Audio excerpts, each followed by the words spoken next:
Hello and welcome to Ignition. Now I've got the August copy of Motortrend Magazine. Now it's quite interesting that quite a few of the, I suppose, vehicles now starting to become global vehicles, having a magazine that is dedicated to one country is becoming less and less. And as you may or may not know, watching our channel, that we're based in Portugal, so therefore getting car magazines over here, I tried to get a few from the UK, but without success greatly, and looking at them on my iPad, I'm afraid I'm old. That's the problem, I'm old. I like physical paper. So anyway, I thought I would have a look at Motortrend, find it a very interesting magazine. So I thought, well, may as well, as we're a sort of magazine channel, we'll have a look together and see what's going on. So as I say, this is the August one. What I'm looking at will appear up here eventually if someone slightly sharper than me can edit it. So with plenty of pink little things stuck in my magazine when I was reading it that interested me, I thought the first thing we'd have a look at is Mark Richin's page. It's basically an opinion. Most of these magazines tend to have somebody who does an editorial at the beginning, and it's an opinion on something going on. Now, whether you've seen it or not, but Dyson of vacuum cleaner fame has invested £500 million in creating his own EV SUV. And he's pulled the plug on it. So basically he's got £500 million and thrown it down the toilet. Now, this particular article is quite interesting because obviously he's had a chat with him and discussed why and why it hasn't. But it basically starts with that he's had an interview with London-based in a recent interview with London-based vacuum cleaner magnate Sir James Dyson, he admitted spending £500 million of his personal fortune developing an SUV, and the picture of it you can see there actually looks quite a nice vehicle in my opinion. And the interesting part of the article is that $500 million gets a novice automaker his first string team of engineers, some designers and executives. It gets him some pretty renderings, maybe a clay model, an R&D facility, and a few operational hand-built prototypes, and then the building blocks to create a factory. And more or less that's about it. And so your £500 million, dollars, euros, whatever it may be, doesn't get you far. Goes on to add that you need to add a zero to the end of that, of Dyson's investment, and then some to start creating your own vehicle, which I suppose puts Tesla's success into some sort of scope. That how has Elon Musk created that empire? And it's not like he was a multi-billionaire who could just throw money at it. I mean, we all know where Dyson's fortunes have come from, and it's a vacuum cleaner that at one time or another quite a lot of us have owned. But I think putting it into perspective, what Musk has achieved with Tesla is nothing short of mind-boggling, frankly. And I know that it's why so many companies now create one platform and share it between, if example would be Peugeot, Citroën and Opel now are all sharing the same platform, and even the ID3 platform has been bought by Ford. So even these massive companies are struggling to fund the development of a single car. So it puts into perspective really what you've got to spend and what you've got to invest to get a new car maker underway. So Dyson unfortunately has quit there, and it's a shame because I think that's a cracking looking vehicle. But again, good article, so if you do get this magazine, that one's worth a read. Straight over the page takes us to the 2021 Lexus IS. Now, I have to say, I think that's a fantastic looking vehicle. It's very different to, I suppose, the Germans, and that's what everything is judged by. The sort of standard crew of Audi, Mercedes and BMW. They're the benchmark that everyone else is judged. And this Lexus definitely it cuts some style. It's if I said Versace suit, would that be the correct term? Because I think that is a looker. And what it is saying is that the 2021 IS is not a new product, but rather an upgrade of the existing car, which was already facelifted in 2016. So we're talking a 4 or 5 year old car here, but wearing a new suit. But I think it's a little bit more than that. They've put a lot of changes into the platform, taken a fair bit of weight out of it. Certainly the looks are better, and the interior, and you can see a shot of the interior in the corner there. Sorry, most of this is going to be a photograph of the magazine because I couldn't find anywhere online to try and steal the pictures. I suppose that's pretty obvious. They wanted to buy the magazine. And going back to this one, at last they've got a decent screen in it.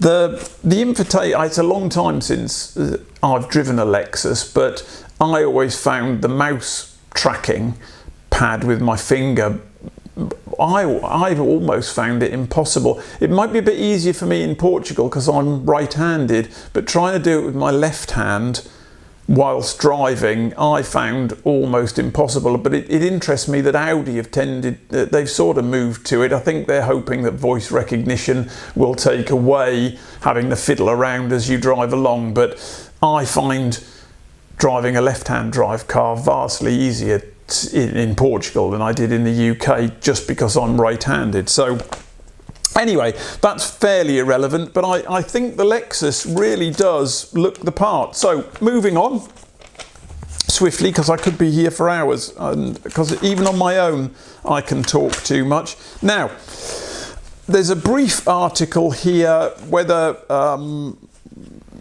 you know who he is, but Peter Rawlinson was the Jaguar chief engineer, and he was also at Lotus Cars in 2009, and then he was recruited by Tesla to instigate the Model S. So he's certainly a very, very knowledgeable chap, and he's now the top boy at Lucid, and the car is up in the corner. They're making some big waves. They've got some incredible range. They're talking 1800 horsepower.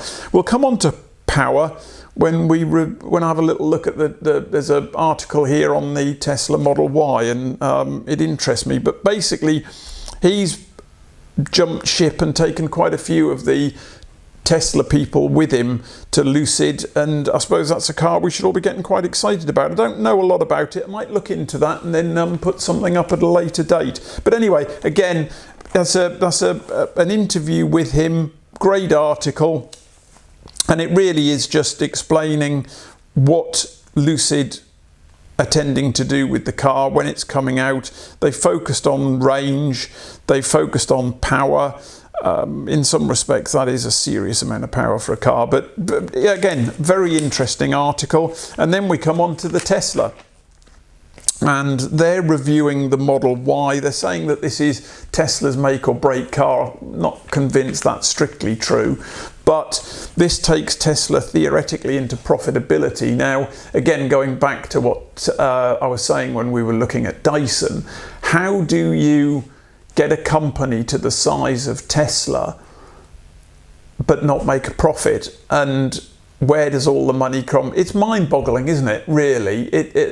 Eventually, I'm assuming a film will come out about Elon Musk's life, because how he's created these massive technological global super companies with his space company and Tesla, it's beyond, I'm afraid, my pay grade. I've no idea how someone can do that in their own lifetime. I don't really know a lot about Elon Musk, and I know that he's described as slightly mental. I just admire everything. And anyone that's done that sort of... They've taken a company in their own lifetime to that sort of scale, and his is in a very, very, very hard industry. So I think it's fantastic. But getting back to the Model Y, in here, Motortrend are basically looking at it. They've comparing it to the Model 3, which obviously it shares a lot of its component parts on, and power is something that they always go to. And this article focuses on that quite a bit. So power is the party piece of the Tesla, and although the Model Y Performance lacks ludicrous mode for now, launch control of the Model X and the Model S of its biggest sibling. So basically Model X and Model S have got ludicrous mode. For some reason at this moment Model Y hasn't, but they're expecting it to get it. Now they keep going on in this article about the Model Y's PUP, and to be fair, I had no idea what PUP was, so I had to find out. It's Performance Upgrade Package. So Tesla offer a PUP, and the one that they've been driving has this. So they've driven two, which is the Model Y dual motor long range and the Model Y dual motor performance with PUP. Now, basically the PUP increases the performance, drops the 0 to 60 to 3.7 seconds, making it 0.3 of a second quicker than the I-Pace, the BMW X3 competition, a tenth quicker than a Porsche Macan, and as quick as the Jaguar F-Pace SVR. Now, whether it's an age thing, but they do seem to focus really heavily on, wherever you talk about an EV, it seems to be massively about the performance. And this article really does go in depth into the performance of the Model Y, rather than the fact it's really Tesla's mainstream product. SUVs are the thing that are selling by the bucket load. So therefore Tesla wants a large slice of that pie, but also bringing it into the EV world. And living in Portugal, do I need a car that does 0 to 60 in 3.7 seconds? Of course I do. Of course I do. But do I really know? Living in the UK, it's utterly pointless. If you can get to 60 on the M25, you've done very well, and if you go much past that, speed camera will have you anyway. So the performance side of the EV market, which they're tending to focus on, even the new Polestar is exhausting. Yeah, it's incredibly quick. But I'm finding that the performance is becoming a bit tedious, that they're all trying to shave tenths of a second off here, when the normal person driving around to the shopping centre or doing their daily routine doesn't need a vehicle that's that quick. But that makes me sound very old, doesn't it? But anyway, I would rather have comfort. I'm built for comfort, not speed these days, I'm afraid. So in sum up though, it's a fair, we're talking a 1, 2, 3, 4, 5, 6, 7, 8 page article in this magazine on these two Teslas. But the sum up is in fact, it's not interesting, it's very interesting. The Model Y Performance delivers the ultimate glory of a performance SUV. It's an immensely practical family vehicle when you need it to be, while remaining incredibly fun and engaging for its driver. The Model Y Performance isn't just a good electric SUV or just a good Tesla, it's a good SUV, period. And the performance upgrade package only makes the lineup stronger. Revolutionary Falcon wings are damned. The original Model X didn't quite make any of Tesla's rivals lose sleep. The Model Y will give them nightmares. So the gist of that is that the Model Y is a fantastic vehicle all round, regardless of its performance. It's practical, it's comfortable, it's effortlessly powerful, it's smooth, it's quiet. It seems to have the full package. So it is an interesting article. And again, if you're interested in the Model Y, and if you're seriously interested in buying one, that makes a compelling read of why you should really just buy the dual motor, save yourself some money, and ignore this performance upgrade package, unless you are, I can't see who that's aimed at, to be brutally honest. So if any of the three of you do watch this, pop it in the comments. But who needs an upgrade on a sub 5 second car? I'm not convinced that 4.6 to 3.7 is really worth having at all.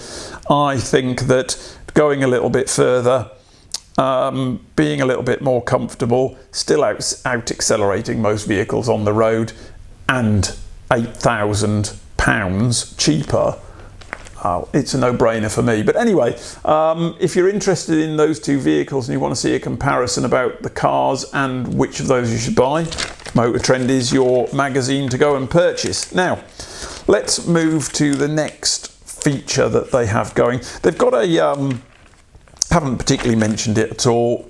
I've zipped past one, but they've got here. I picked this one out because I like both of these vehicles, and what they're doing is they're attempting to compare a luxury brand to a not so luxury brand, and is it worth paying the bit more for the badge snobbery, I suppose. But in my opinion, Jeep isn't really an inferior brand to Land Rover, in my own opinion, but some may see it as. But these two share some DNA. They were both formed in World War II, obviously with the Willits Jeep and the old Defender, and these two sort of take the luxury market slightly forward. Now, the Discovery, I've driven all of the Discoveries, and I had, what did I have? I had the Jeep Cherokee when I had a Fiat Abarth in the UK, and I was having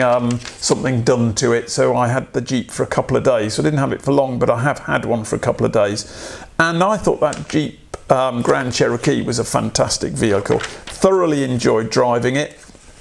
As you can see with the interiors, quite a different setup. Now, I suppose you could argue now that that Jeep is slightly showing its age, but in some respects so am I, and I quite like that. So I'm probably favouring out of these two vehicles the Jeep. The one thing I didn't like about the Jeep is it had the foot operated, I want to call it handbrake, but clearly if you're operating it with your foot it's not. So parking brake is the word that my P-brain was looking for there. The parking brake is still operated by the foot, so it's definitely due a proper upgrade so that becomes electronic. Or there's not a lot wrong with the old handbrake scenario, but somewhere along the line the Americans don't like that. I'm in my dim and distant memory, there's something about that. So it's basically comparing these two. Now, when you're saying a cheap vehicle against a luxury brand, they're saying that the Jeep model ranges from $56,000 to $63,000, this is, and the Land Rover is $60,000 to $76,000. So in its highest form, $13,000 more for the Land Rover over the Jeep.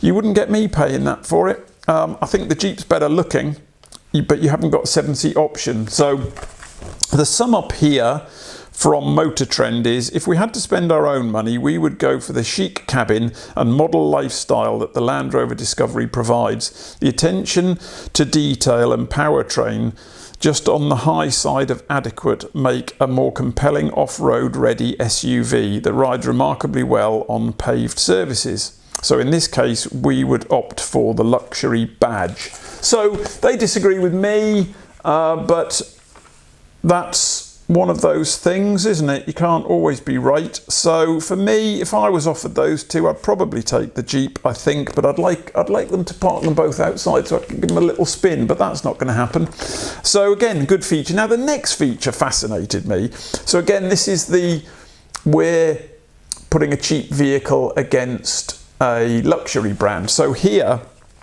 we've got a BMW versus a Subaru, and in normal terms, I don't think anyone would cross-shop those. I don't think if you're looking at a Subaru, you'd be cross-shopping a Beamer and vice versa. So the point behind this is luxury worth it. Representing value is the 2020 Subaru WRX STI series white. I'm assuming white, not because it's in white. Maybe that's part of the name, not sure. In the luxury corner is the 2020 BMW 228i xDrive Grand Coupe. Both machines are powered by turbocharged 4-cylinder engines. Both have 4-wheel drive, possess 4 doors and seat 5.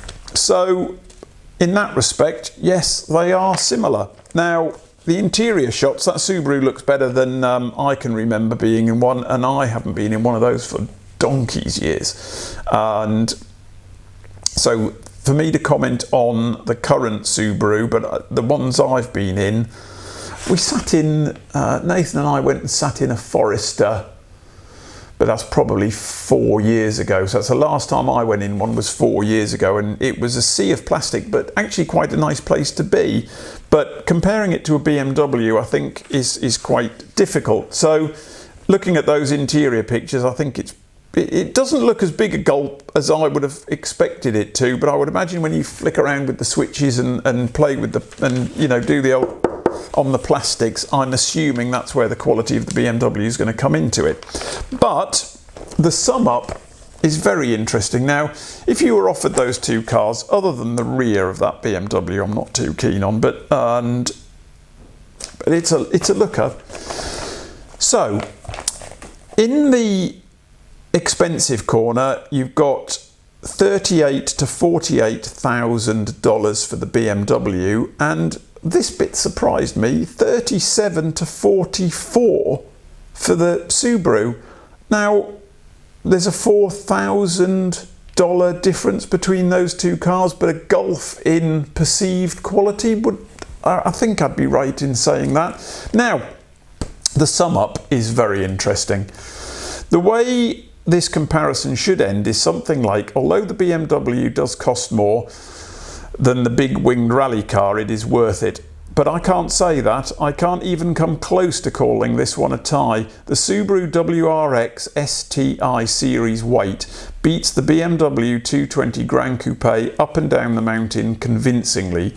It's an upset of a victory, but one that will maybe upset the right people in Bavaria.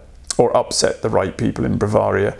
forget the Subaru does have a new STI on the way. So this article, they are saying, as far as shooting up a mountain pass, the Subaru is a vastly more agile and entertaining vehicle than the BMW.